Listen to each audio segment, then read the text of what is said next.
안녕하십니까. 김 선생입니다. 반갑습니다. 오늘은 2024학년도 대비 이감 모의고사 파이널 1부 제6차 모의평가 문제지 화법과 작문 해설을 하도록 하겠습니다.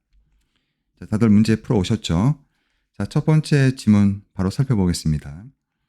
자, 이 글은 보다시피 이제 우리나라에서 현재 다양한 그런 건축들이 이루어지고 있는데, 특히나 이 글은 물 위에 뜨는 독특한, 그러니까 소위 말하는 수상 건축이라고 말하는 그런 독특한 건축 방식에 대해서 한 학생이 발표를 하는 글입니다. 자, 다들 확인해서 보신 것처럼 그 건축물 위에다가 건축물을 물 위에다가 띄우려면 당연히 부력이라고 하는 게 필요하겠죠. 그래서 그 부력을 통해서, 부력의 원리를 통해서 이제 건축물을 아래쪽에서부터 위로 이렇게 떠받치는 그런 형태의 건축물이 있다라는 얘기가 나와 있고요. 자, 근데 이때 문제는 띄웠을 때 그 건축물이 물 위다 보니까 고정이 되지 않으면 흘러가 버리겠죠. 그래서 반드시 고정장치가 필요합니다. 그래서 어떤 식으로 고정을 할 것인가, 두 가지 고정장치가 소개가 되어 있습니다. 그죠? 그래서 그 중에 하나가 이제 4개의 기둥에다가 그 어떤 고정장치를 달아서 그러니까 물 위에서 고정하는 방식이 있고요. 또 하나는 아래쪽에다가 일정한 길이의 체인을 걸어가지고 고정하는 방식 두 가지가 있습니다. 기둥을 고정하는 방식은 12m까지 올라갈 수가 있고, 건물이. 그 다음에 체인을 통해서 고정하는 방식은 16m까지 떠오를 수 있다라고 나와 있네요. 자, 그리고 이러한 방식을 통해서 물 위에서 이제 건축물을 이제 그러니까 건물을 세우게 된다면, 이제 가장 큰 장점은 바로 갑작스럽게 비가 왔을 때도 이제 대비를 해서 안전하게 건축물을 보호할 수 있다라는 큰 장점이 있다라는 것을 언급을 하고 있습니다. 자, 그래서 이제 바로 35번 문제 확인해 보도록 하겠습니다. 자, 적절하지 않은 것은 무엇인가 물어봤죠. 답은 일단 3번이죠. 정보의 출처를 제시해서 발표 내용의 신뢰성을 높이고 있다라고 했는데요. 자, 보다시피 여기 보면은 정보 출처에 해당할 만한 게 없습니다. 반드시 이 설명이, 그러니까 정보 출처라고 하는 말이 언급이 됐을 때 확인을 해야 될 것은 어떤 그 관련 연구기관의 보고서라든가 논문이라든가 혹은 신문, 방송, 매체 이런 것과 관련된 언급이 나와야 됩니다. 없습니다. 그렇죠? 자, 참고로 밑에 선택지 중에서 이 경어적 표현이라는 말이 나와 있는데요. 자, 우리가 경어적 표현을 어떻게 확인하죠? 바로 종결 어미를 통해서 확인할 수가 있습니다. 여기 보시면 뭐뭐겠습니다, 뭐뭐 하였습니다, 뭐뭐가 되었나요? 자, 이런 식의 말투가 바로 경어적 표현에 해당하는 것입니다. 자, 다음 36번 문제를 보면요. 자, 답은 몇 번이죠? 예, 답은 5번이 되겠습니다. 자, 이건 금방 확인할 수가 있는 게 지금 여기 디귿에서 들어갈 자료에는 바로 두 가지, 그러니까 건축물을 고정하는 두 가지 방식이 소개가 돼야겠죠. 자, 그게 바로 기둥 고정 방식하고 그다음에 체인으로 하는 고정 방식인 것이죠. 그죠? 그래서 이 두 가지를 지금 잘 설명하고 있습니다. 그림을 통해서. 자, 37번 문제는 답이 그렇죠. 5번이죠. 그죠? 자, 학생 2와 3은 모두 발표에서 언급된 내용과 관련해서 추가적인 정보를 탐색한다고 했는데요. 학생 2의 그 보기를 보시면은 뭐라고 나와 있냐면은 지금 그 수상 부유식 건축물 아래쪽에 부채가 무엇으로 구성되어 있는지에 대한 설명이 되어 있지 않아서 아쉬웠다. 그렇죠? 여기도 보면은 어떤 부력을 받는 부채를 두어서 물에 가라앉지 않고 떠오르게 했다라는 말은 나와 있지, 구체적으로 그 부채가 어떤 식의 어떤 구조물로 이루어져 있으며 어떤 원리로 작동하는지에 대한 언급은 나와 있지 않습니다. 자, 그래서 그거에 대한 추가적인 정보를 탐색한다라고 볼 수가 있고요. 그다음에 학생 3 같은 경우도 보시면 발표를 통해서 새로운 건축 방식에 대해서 알게 되었다. 그래서 이 수상 부유식 건축물이 한강 외에도 또 다른 곳에서도 활용되고 있는지를 조사해 보겠다. 자, 이 주어진 발표는 한강공원에서 현재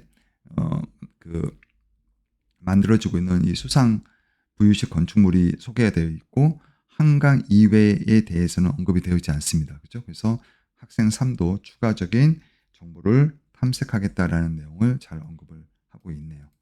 자, 다음 38에서 42번 질문 좀 살펴보도록 하겠습니다. 자, 이 글은 한 학생이 학생회 누리집에다가 올린 게시판에 올린 글이고요. 자, 이 글은 바로 학생회 임원들이 읽게끔 하기 위해서 올린 글입니다. 그래서 학생회 임원들이 이 학생이 올린 글을 읽고 이제 회의를 진행을 하고 있는 것이 이제 제시문 나에서 쭉 다루고 있는 바로 회의 내용입니다.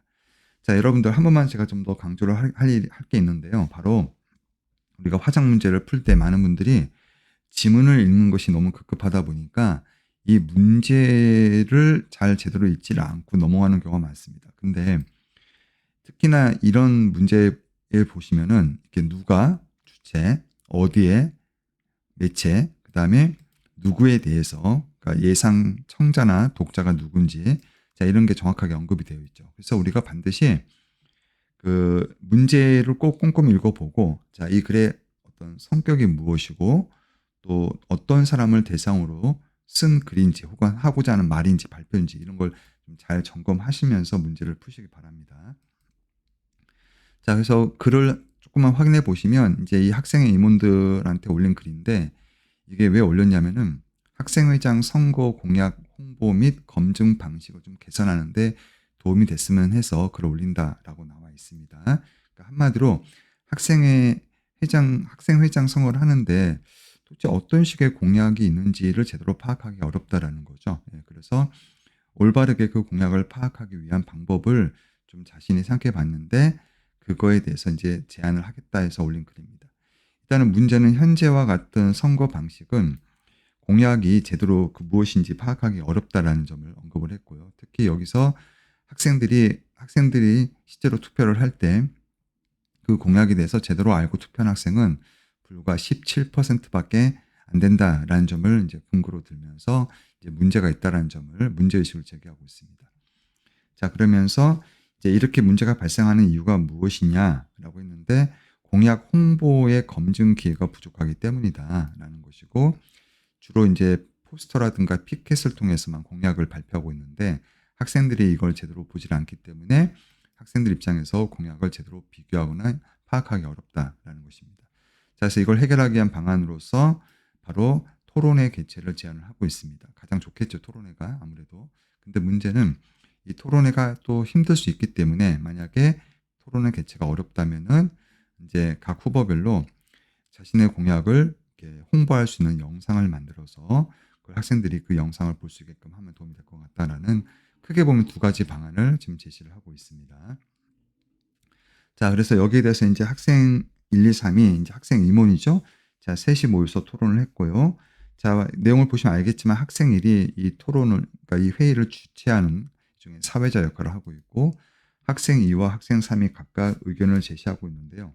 자, 이 중에서 우리가 흥미롭게 봐야 될 부분이 바로 이 부분입니다. 그래서 이 부분을 보시면 이제 학생 지금 2 같은 경우는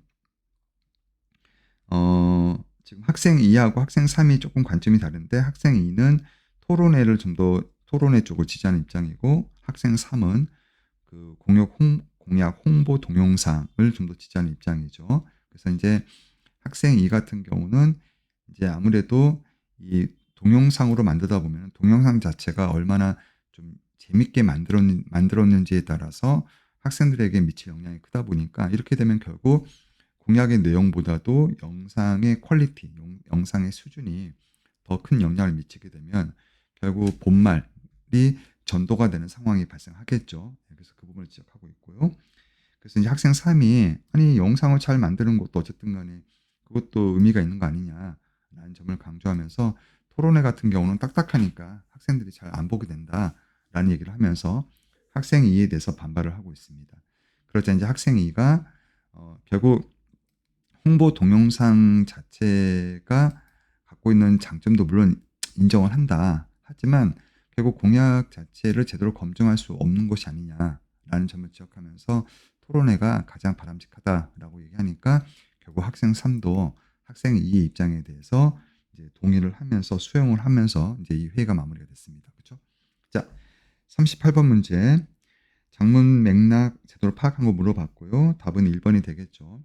공동체 문제 해결에 도움이 줄 수 있는 주체를 예상 독자로 삼았다. 그래서 이 예상 독자가 누굽니까? 바로 학생의 임원들이죠. 그래서 학생의 임원들이 바로 학생회장 선거를 이제 결정하는 데 있어서 가장 중요한 주체들이기 때문에 바로 그 사람들, 학생의 임원들 대상으로 이제 한 학생이 좀 학생회장들의 공약을 좀 제대로 알 수 있는 그런 방법들을 좀 제안을 하고 있습니다. 그래서 선지 1번이 이 장문의 맥락을 잘 파악했다라고 볼 수가 있겠습니다.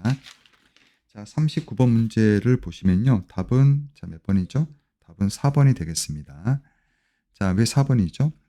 지금 보시면 사문단에서 추가할 공약, 사문단이 어딘지 확인했죠? 거기 앞에 보시면 사문단이 그쵸, 이 부분이네요. 그쵸?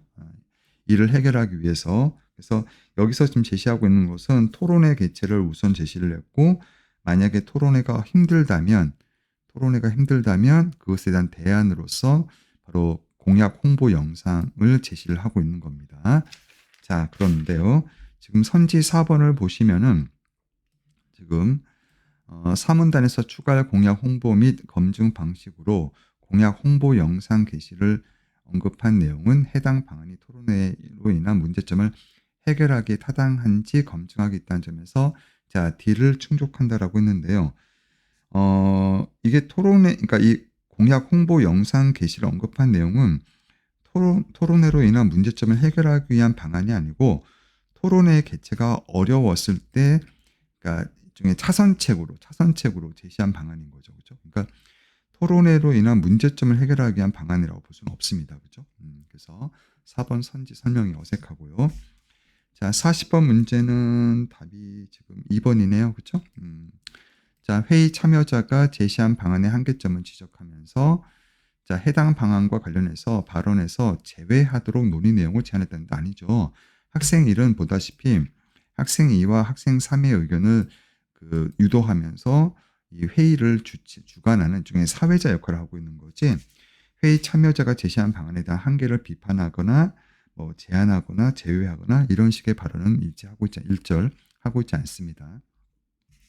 자, 41번 문제는 답이 3번이 되겠습니다. 그렇죠? 자, 왜 3번일까요? 지금 보면 니은 같은 경우는 여기 보시면은 니은에서 학생 2가 학생 3의 의견 중 일부를 인정하지만 결국 더 중요한 문제점을 언급을 하면서 자기의 관점을 관철시키고 있죠. 자, 그래서 지금 여기 3번에 보시면은 상대의 의견을 일부를 인정하면서도 그 의견이 갖고 있는 문제점을 지적하면서 자신의 입장을 제기하고 있는 관점이다라고 볼 수가 있겠습니다. 자, 그래서 3번 설명이 적절하고요. 자, 42번 문제는 답이 5번이네요. 그쵸? 자, 왜 5번일까요? 자, 가에서 언급된 선거 규정을 감안하여 다음 학생회장 선거부터 후보자 토론회를 실시할 것으로 결정했다라고 했는데요. 지금 보시면 가에서 언급된 선거 규정을 감안해서 다음 학생회장 선거부터 토론회를 실시한다고 했는데 아니죠. 대의원 회의에서 의결을 해야 하겠죠. 그렇죠? 그래서 지금 대의원 회의에서 의결을 하지 않고는 이 선거 규정을 함부로 바꿀 수가 없죠. 그래서 지금 가에서 언급한 선거 규정을 감안을 한다라고 했는데, 가에서는 이 학생 같은 경우는 그런 대의원 회의에서 의결을 한다는 사실을 모르고 그냥 그 공약을 어떻게 홍보할 것인가의 방안에 대해서만 지금 언급을 하고 있습니다. 그죠? 그래서 지금 나의 흐름을 정리를 했을 때 지금 보면은 가에서 언급된 선거 규정을 감안했다라고 볼 수가 없고요. 오히려 학생 1이 이제 사회자 역할을 하고 있는 학생 1이 이제 이 부분을 선거 규정을 언급하면서 결국 대의원 회의에서 이것이 의결된다라는 점을 언급을 하고 있다라고 봐야 되겠습니다. 그죠? 자, 그래서 5번 설명은 이제 가에서 언급된 부분이 아니기 때문에 자, 부적절한 설명이라고 볼 수가 있겠네요. 자, 다음 글은 교재에 실린 학생이 작성한 초고입니다. 자, 내용은 바로 음식물 쓰레기를 우리가 어떻게 활용할 것인가에 대한 얘기입니다. 자, 첫 번째 단락에서는 현재 우리나라에서 음식물 쓰레기가 엄청나게 많이 배출되고 있다라는 얘기를 하면서 이 음식물 쓰레기를 자원화하는 방법에 대해서 크게 세 가지 방법이 있다라고 제시를 하고 있습니다. 바로 사료, 비료, 바이오가스 세 가지 방법이 있고요. 자, 이 두 번째 단락에서는 이제 사료는 여러 가지 이물질을 이제 제거하고 또 여러 가지 방법을 통해서 이제 만드는데 크게 두 가지가 있다. 바로 습식 사료가 있고 건식 사료가 있다라고 이야기를 하고 있습니다. 이건 이제 수분의 함량에 따라서 달라지겠죠. 그리고 습식 사료 같은 경우는 주로 이제 돼지 등의 먹이로 쓰이고 건식 사료 같은 경우는 주로 이제 그런 가금류, 우리가 말하는 이제 새 종류와 관련된 어떤 그런 동물들한테 먹이는 사료로 쓰이고 있다라고 언급이 되고 있습니다. 자, 그다음 비료는 이제 사료와 유사한 방법을 통해서 만들어지는데 대신 비료 같은 경우는 여러 다양한 또 가공이 그러니까 후 가공이 필요하고 자, 그런 과정을 통해서 이제 이걸 만드는 업체가 완제품을 만들어서 농가에 판매하고 있다라고 언급하고 있고요. 자, 그다음에 이제 사료라든가 비료와는 달리 이제 바이오 가스라고 해서 음식물 쓰레기에서 나오는 그런 부피할 때 발생하는 메탄 가스를 활용해서 그걸 이제 모아가지고 이제 연료로 만드는 그런 과정이 또 소개가 되고 있습니다. 대신 아직까지는 사료나 비료에 비해서는 그 양이 크지는 않다라고 언급을 했네요. 그래서 이제 마지막 단락에서는 오늘날 우리가 음식물 쓰레기를 자원하는 과정에서 사료, 비료, 바이오가스 세 가지가 있는데 다만 우리나라 같은 경우는 음식물 쓰레기 특성 자체가 좀 독특해서 이런 자원화 과정에서 좀 다른 나라에 비해서 많은 가공 처리 비용이 발생한다. 그래서 우리가 좀 더 분리 배출하는데 좀 더 신경을 쓰자라는 얘기를 통해서 이제 글을 마무리하고 있습니다. 자, 43번 문제를 보시면요. 지금 초고를 작성할 때 초고에 반영되지 않은 것은 무엇인가 물어봤죠. 예, 답은 몇 번이죠? 예, 3번이 되겠습니다. 3번이니까요. 음식물 쓰레기 자원화를 통해서 생산되고 있는 비료의 종류를 열거했다라고 했는데요. 비료의 종류가 나왔나요? 앞에 보시면 지금 비료의 종류가 없죠. 그죠? 예. 그냥 어떤 방식으로 비료를 만드는지, 비료를 만드는 절차에 대한 언급은 있지, 비료의 종류에 대해서는 언급이 되어 있지 않습니다. 자, 44번 문제는 답이 5번이죠? 예, 5번. 자, 여기 보기 조건을 보시면은 음식물 쓰레기를 분리 배출하면서 1문단에서 언급한 음식물 쓰레기에 의해서 초래한 두 가지 문제점. 그게 뭐였죠? 바로 자원 낭비와 환경 오염이죠. 그죠? 예, 여기 앞에 보시면 그 자원 낭비와 환경 오염을 초래하는 문제점이 있다라는 내용이 나와 있습니다. 자, 그래서 그 부분을 언급을 하면서 분리배출에 좀 더 신경을 쓰자. 그리고 그걸 권유하는 내용으로 포함해서 내용을 이제 작성을 하자라고 제안이 되어 있는데 여기 선지 5번에 보시면 자원 낭비와 환경 오염 문제 두 가지가 잘 언급이 됐고요.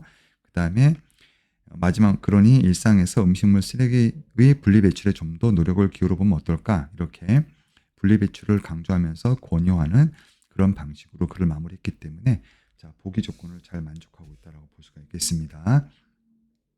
자, 마지막 45번 문제를 보시면요. 답은 지금 답은 4번이 되겠네요. 네. 여기 보시면 음식물 쓰레기에 포함된 물질로 인해서 발생하는 자원화 설비 고장 문제를 수분 함량이 적은 건식 사료를 사용하는 까닭을 보여주는 자료로 두 번째 문단에 추가했으면 좋겠다라고 했는데요. 자, 여기 보시면 음식물 쓰레기에 포함된 물질로 인해서 발생하는 자원화에 있어서 설비 고장 문제, 그 다음에 수분 함량이 적은 건식 사료를 사용하는 까닭. 그러니까 이런 게 다 뭡니까? 전부 다. 그러니까 음식물 쓰레기를 자원화할 때 좀 여러 가지 어려운 점이 있다라는 점인데요. 자, 음식물 쓰레기를 자원할 때 어려운 점을 언급하고 있는 건 바로 이 마지막 단락이죠. 여기 우리나라 음식물의 특성상 자원화 과정에서 많은 비용이 소요가 되면서 좀 어려움이 있다라는 건데요. 지금 달을 보시면은 전문가 인터뷰 내용을 보시면은 우리나라 음식 쓰레기는 여러 가지 성분이 섞이다 보니까 이걸 자원으로 가공을 할 때 꽤 까다로운 그런 문제가 발생한다라는 게 언급이 되어 있습니다. 그렇죠? 자, 이건 지금 2문단이 아니라 오히려 5문단이 더 가깝겠죠. 그렇죠? 지금 다 같은 경우는 이 내용은 이제 우리나라의 음식물 쓰레기가 그 특성 때문에 자원화 과정의 어려움에 대한 언급을 하고 있는 부분이라서 이제 그 두 번째 문단 여기 보면 두 번째 문단 같은 경우는 사료를 만드는 부분에 대한 언급이잖아요. 그죠? 예, 그래서 지금 여기 설명 중에서 이 설비 고장 문제 이 부분 같은 경우는 전혀 상관이 없죠. 예, 그래서 선지 4번이 자, 부적절한 설명이라고 볼 수가 있겠습니다. 자, 어떻게 다들 이해가 되셨나요? 자, 혹시 설명에 대해서 좀 미흡한 부분이 있거나 궁금한 게 있으면 게시판에다가 질문을 올려주시길 바랍니다. 자, 이상 해설 강의를 마치도록 하겠습니다.